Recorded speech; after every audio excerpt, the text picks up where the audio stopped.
Welcome to Crisis in Perception, where we examine the systems shaping our world one book at a time. Today, we are looking at a system that is so fundamental, Yeah. so foundational, that without it, civilization as we know it simply ceases to exist. It's the absolute bedrock of our survival. It is. But it's also a system that's currently behaving like a runaway train, barreling toward a cliff edge that, honestly, most of us aren't even looking at. And we are talking about food, but, before you think this is going to be a deep dive into recipes or the latest diet fad. Or how to grow tomatoes on your balcony. Exactly. I want you to just pause for a second.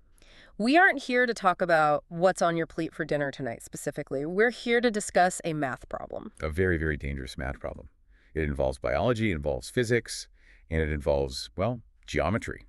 The space things take up. So what's the core question then? The core question is this. How does global food production collide with hard ecological limits? And, more importantly, what happens when the math stops working? Yeah, because we tend to obsess over things like fossil fuels, transportation, heavy industry, all that stuff when we talk about the environment. And rightfully so. I mean, those are huge issues. They absolutely are. But if you actually look at the raw data, the single most destructive human activity affecting habitat and biodiversity isn't driving cars or building cities, it's farming. Precisely. And the stakes, I mean, they just couldn't be higher. We're dealing with climate change, massive biodiversity loss, and the fragility of global food security all converging at once. It feels like we're approaching a point where the very way we feed ourselves might destroy our ability to feed ourselves in the future. That's the feedback loop we're in. So just a quick disclaimer before we really dive in here. This deep dive is going to focus on agricultural systems, on land allocation, and on incentives. We are strictly analyzing the structural arguments presented in our source text. Right, so we aren't here to offer dietary advice. No. And we aren't here to condemn farmers who are often trapped in this system just like the rest of us. And we're not promoting a specific ideology. We're here to look at the machinery of how we feed the world. And the book guiding us through this machinery is titled Regenesis, Feeding the World Without Devouring the Planet, and it's by George Monbiot. Monbiot is a really fascinating figure to anchor this discussion. He's a journalist, environmental writer. But he's also known for being a bit of a provocateur, right? Even within the environmental movement itself. He is. He doesn't just challenge the big, obvious industrial status quo. He also challenges the comfortable assumptions of the foodie movement, the organic movement. He seems to challenge everyone. He really does. Yeah. And Regenesis was apparently written in response to this terrifying realization he had. The idea that the current structure of modern agriculture, and that's both the industrial kind and the traditional romanticized kind, is just incompatible with ecological stability. So he's saying we are operating on myths rather than metrics. That's a perfect way to put it. That's interesting because usually when we hear about food systems, the argument is so binary. It's always big, evil corporations on one side. Versus the wholesome local farmer on the other. Exactly. But it sounds like Monbiot is suggesting that the structural problems go way deeper than just who owns the farm. That's the key. It's about land use. It's about physics. He looks at this incredible post-war expansion of food production, which, in terms of sheer calories, was a miracle. We produced more food than ever before in history. But at a cost. At a huge cost. We did it by turning the planet into a machine, and now that machine is overheating. So let's start where the book starts, because it's a surprisingly personal entry point for a book that's about global systems and, hard statistics. Monbiot begins in his own orchard. That's right. He describes this beautiful little orchard in Oxford. He's an amateur grower, and you can tell he just loves these trees. He lists the apple varieties with such affection, things like the Ashmead's kernel, which he says tastes of caraway. Or the Reverend W. Wilkes, which puffs up like wool when you bake it. I loved that detail about the pear blossoms smelling like anchovies. It's such a specific and kind of weird sensory detail. Distinctively revolting, as he puts it. Right. But the whole point of this beautiful opening is the pivot. The moment he realizes that while he's looking up at the blossoms and the fruit, admiring all this visible nature, he knows almost nothing about what is happening directly beneath his feet. He makes this really honest confession that despite having a degree in zoology, despite spending his entire life as an environmentalist, he had completely ignored the single ecosystem that provides 99% of all human calories. The soil. The soil. So he decides to actually look at it. I mean, really look at it. Not just as dirt that holds up the roots, but as a system. And what he finds is, well, you said it before, it sounds like something out of a sci-fi movie. Mhm. He calls it an alien empire. An alien empire. So what does that even mean? What's down there? It's incredible. He describes taking a shovel, digging up a specific patch of earth in his garden, and just using a small magnifying glass to see what's there. And the diversity is just staggering. It's not just a few worms. Oh, not at all. It's a civilization, a thriving, complex, microscopic civilization. And the names of these creatures alone are fantastic. He talks about springtails. What are springtails? They're these tiny furred creatures that he says look like knitted toys. They are ubiquitous. I mean, they are in Antarctica, they're deep in the soil, they're on the surface. And they're survivors. They've survived every single extinction event for 400 million years. And in a single square meter of soil, you might find 100,000 of them. 100,000. I can't even picture that. It's almost impossible. They're basically the cleanup crew of the entire planet. And then there's this thing he calls the enigma of the Orobateds. It sounds like a spy novel title. It does, doesn't it? But it's a major scientific mystery. Orobated mites. So in a single handful of soil, you might find 100 different species of these tiny mites. Okay. Now, in ecological theory, there's something called competitive exclusion. Usually, one species dominates a niche. If two animals eat the same thing and live in the same place, one will usually outcompete the other and drive it out. But not here. Not here. You have hundreds of species coexisting, all seemingly doing the exact same thing. And science still doesn't fully understand how they manage it.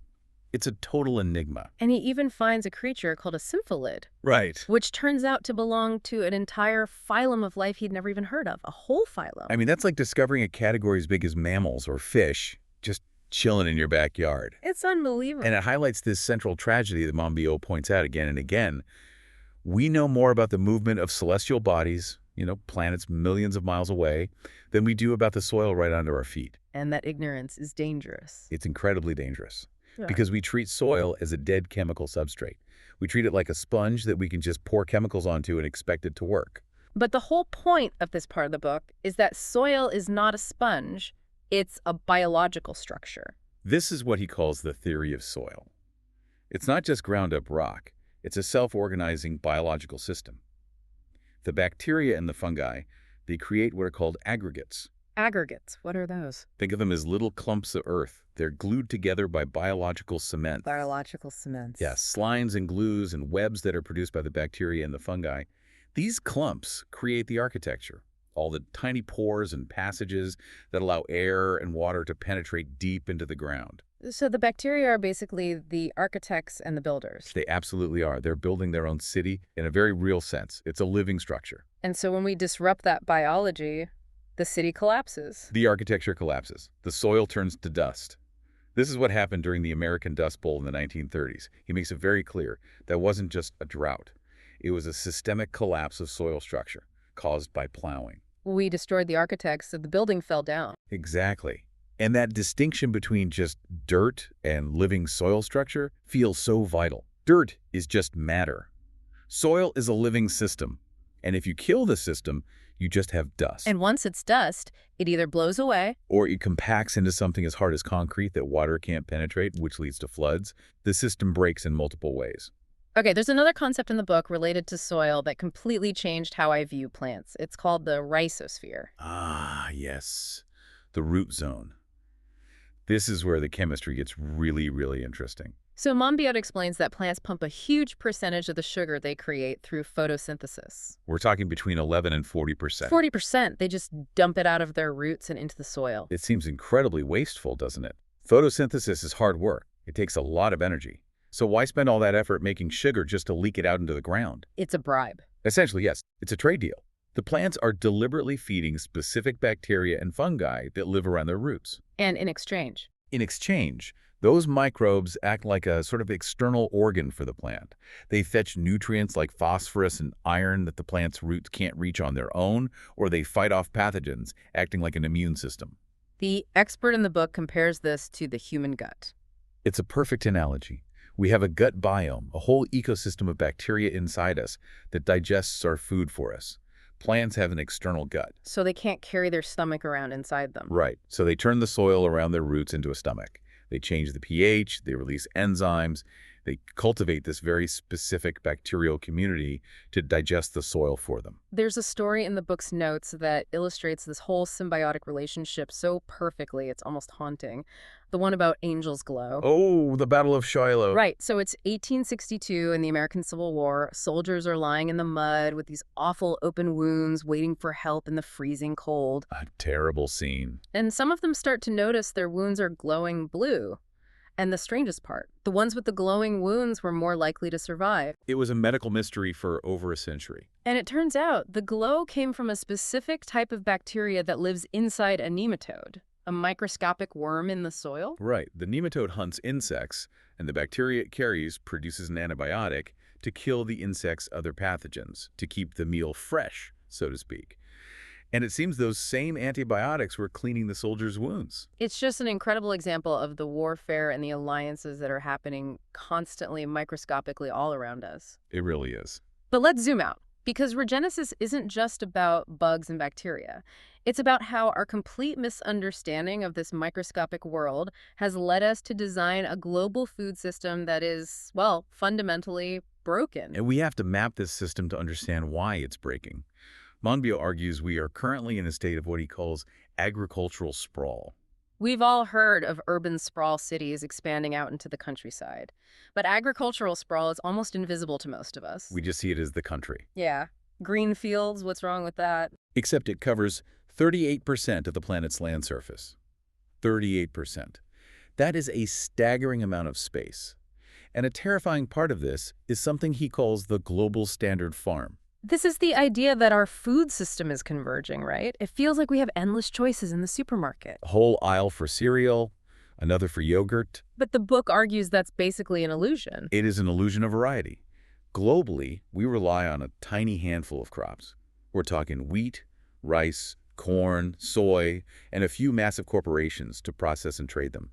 The system has become incredibly efficient, but it has lost all its redundancy. It's like a financial market where everyone is invested in the exact same stock. If that one stock crashes, the whole system crashes. That's a great analogy. And Monbiot uses a term from systems theory to describe the state we're in now. It's called flickering. Flickering, what does that mean? Well, think about a light bulb right before it burns out. It Flickers, right? It becomes unstable. In systems theory, flickering is that period of intense volatility just before a complex system hits a tipping point and collapses. So where do we see that flickering in the food system? We see it everywhere.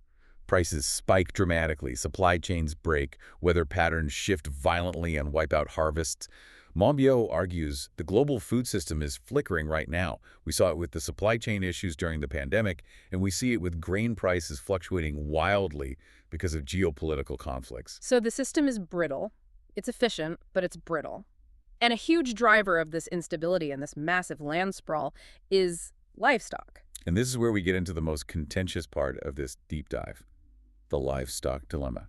Okay, let's unpack this really carefully, because the common perception, the story we all tell ourselves, is that the problem is factory farming. The industrial feedlots, the battery cages. Right. And so the solution, we're told, is pasture-fed, free-range, grass-fed meat. We see a picture of a cow on a green hill, and we think, that's it, that's sustainable, that's nature. Monbiot takes a sledgehammer to that image, and he does it with data. He argues that while factory farming is cruel and polluting, and he's not defending the ethics of a feedlot at all. Of course not. Extensive farming, the pasture-fed, traditional kind, is actually worse for the planet in terms of land use. Okay, that is extremely counterintuitive. I think most people, myself included, would assume the cow on the hill is the gold standard. How can it possibly be worse? It comes down to what he calls the efficiency paradox. Grass is actually quite hard to digest. It's low in energy. So a cow eating grass takes much, much longer to reach slaughter weight than a cow being energy-dense grain. So it just lives longer. It lives longer, which means it spends more time breathing, burping methane, and crucially occupying land. A single pasture-fed cow can require significantly more land than a grain-fed one to produce the very same amount of meat. So let me get this straight. If we switch the entire world to grass-fed beef tomorrow, we wouldn't have enough planet. Not even close. Not even close. We would need several planets, actually. We'd have to cut down every remaining forest and convert it to pasture just to meet the current global demand. And this brings us to a concept that I think is the most important metric in the whole book: carbon opportunity cost.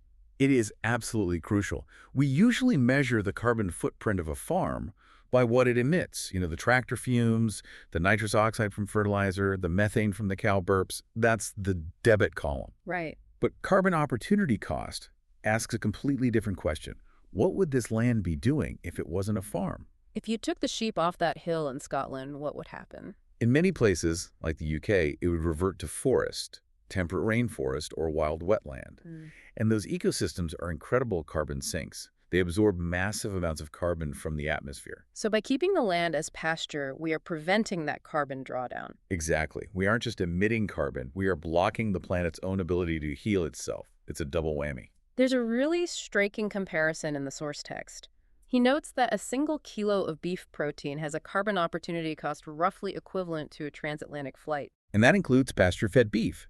In fact, sometimes the opportunity cost for pasture-fed is even higher, precisely because it uses so much more land per kilo of meat. So why do we not see this? When I see a sheep on a barren, treeless hill in the Lake District or in Wales, I think, look at that beautiful, rugged landscape. I don't think, look at that ecological disaster. That is what Monbiot calls the narrative shield. We have a profound cultural blind spot. We view that landscape as natural because of centuries of poetry, art, and romanticism.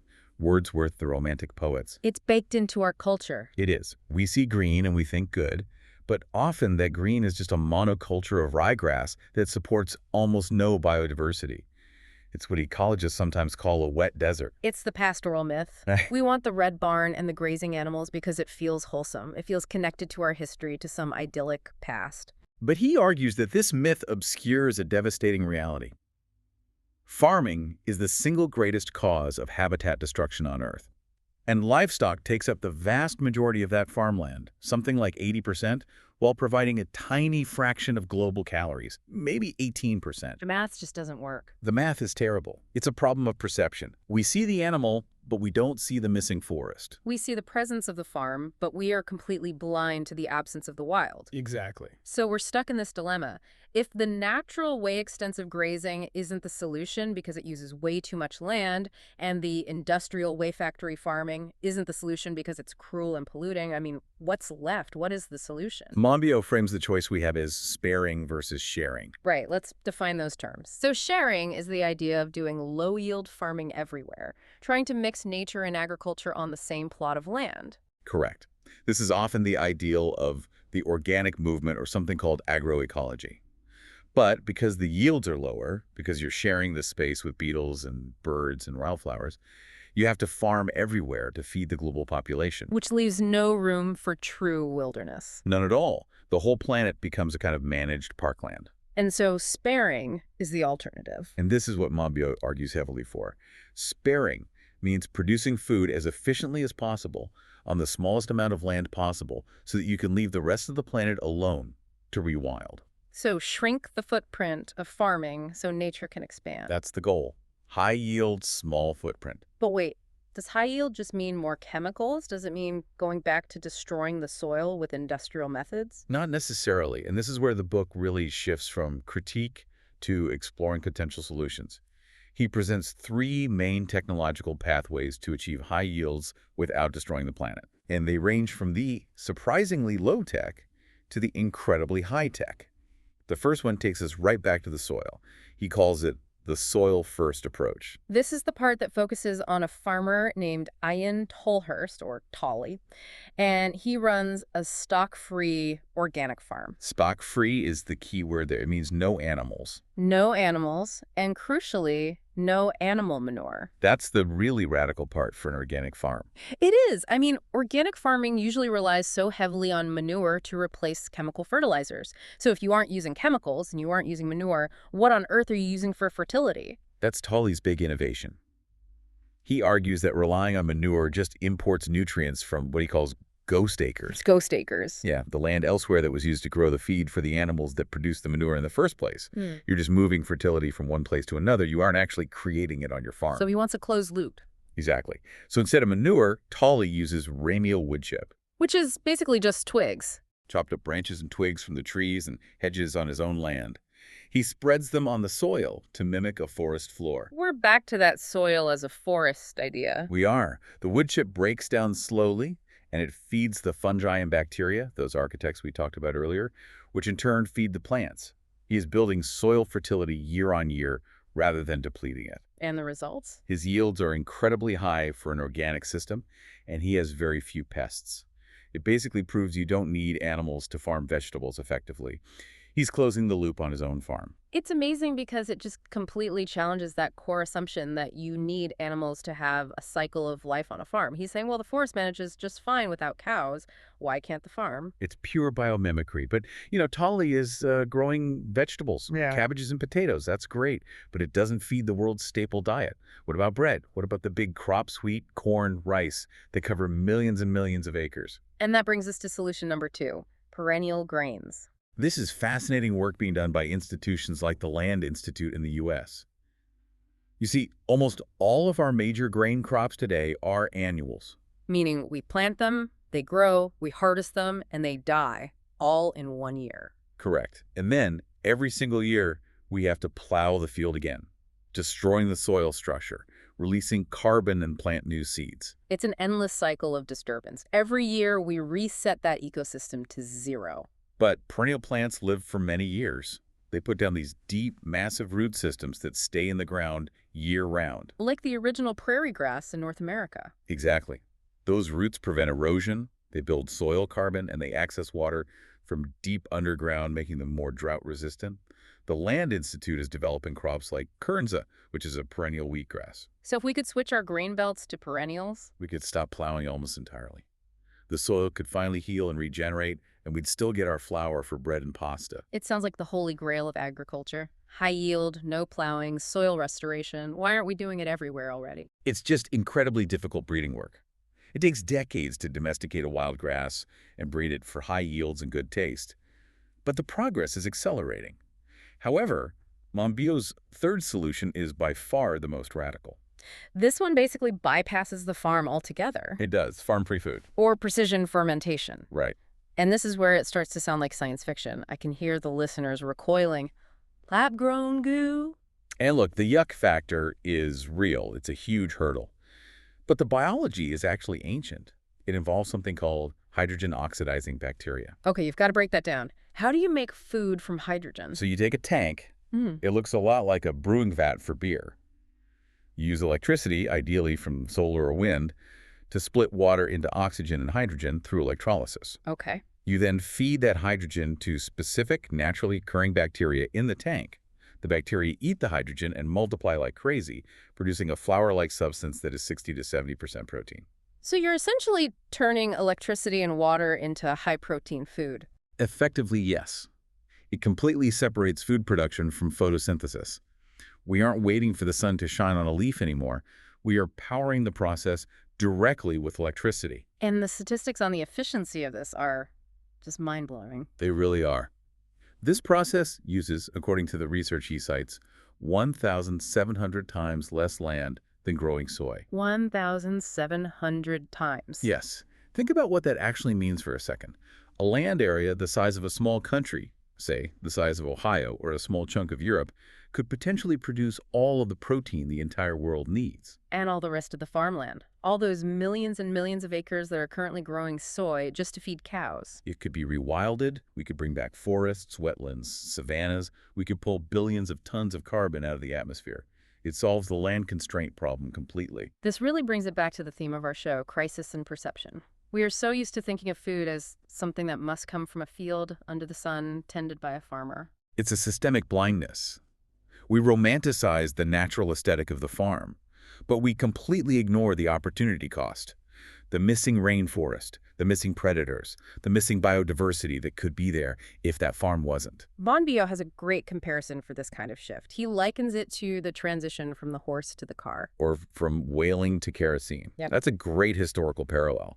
We didn't stop hunting whales to near extinction because we suddenly got moral about it. No, we stopped because we found a better, cheaper, more efficient fuel source for our lamps. Exactly. And Monbiot suggests that precision fermentation could make animal slaughter obsolete not through guilt or moral campaigns, but through pure economics and efficiency. So if this bacteria-based protein is cheaper, cleaner, and uses almost no land, Why would we continue to raise billions of cattle? Well, we might continue for luxury markets or for cultural reasons. But the bulk of the industrial meat system, the cheap burgers, the chicken nuggets, the fillers, and processed food, that could all disappear. It would be a true regenesis, a new beginning. But it requires us to abandon thousands of years of tradition. It requires us to be okay with eating bacteria instead of beef, and that is a massive cultural leap. And that is the entire hurdle. The technology is coming, whether we like it or not. Yeah. The question is, are we culturally ready to separate food production from the land? Are we ready to accept that natural doesn't always mean better for nature? It forces you to ask, what is natural anyway? Is it natural to clear a rainforest to graze cows? Or is it maybe more natural to use a high-tech tank to make food so that we can leave the rainforest completely alone? That is the core ethical question of the book.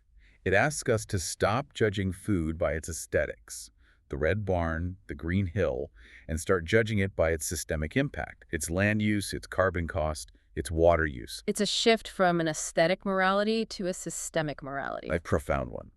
So after all this, what does it mean for us, for you, the listener? I think it means we need to become better systems thinkers. When you look at a landscape, look deeper. Don't just see the scenery. Try to see the ecology. Ask what is happening in the soil. Ask what used to be there before it was a field. And when you look at the food on your plate, consider the land footprint behind it. Consider the opportunity cost. And consider the soil, that alien empire right beneath us. It's so strange to think that the most sophisticated, life-giving technology we have might just be the bacteria in the dirt. Or, for that matter, the bacteria in a tank. We seem to be on the cusp of a major disruption. The current food system is flickering. He makes a compelling case that it cannot hold. So the future will either be a chaotic collapse, or it will be a managed transition to something radically different, something that spares the planet. I want to leave you with one final provocative thought. If Monbiot is right, and if we could feed the entire world on a tiny fraction of our current land using these new technologies, what would we actually do with all that spared land? That is the ultimate political question, isn't it? Yeah. It's the question that really keeps me up at night. If we free up 30 or 40% of the planet's land surface, who decides what happens to it? Who gets it? Exactly. Yeah. Would we truly rewild it? Would we give it back to nature and to indigenous communities? Or would we just find a new way to exploit it? Would we turn it into golf courses and luxury estates and data centers? The technology gives us the option to save the biosphere. It doesn't guarantee we will actually choose to do so. The potential for regenesis is there, but the choice is ours. We'll leave you to chew on that. Regenesis by George Monbiot is a dense, challenging, and I think incredibly important read. We highly encourage you to pick up the full text to dive deeper into the science of soil ecology. We really barely scratched the surface of the nematodes and the springtails. There's so much more in there. This project is free and publicly accessible. If you'd like to support the time, tools, and research behind Crisis and Perception, you can become a supporter on Patreon. For a shorter visual overview of this topic, see the mini explainer link in the description. If you enjoy this kind of systems-level analysis, please like, subscribe, and comment with books or topics you'd like us to explore next.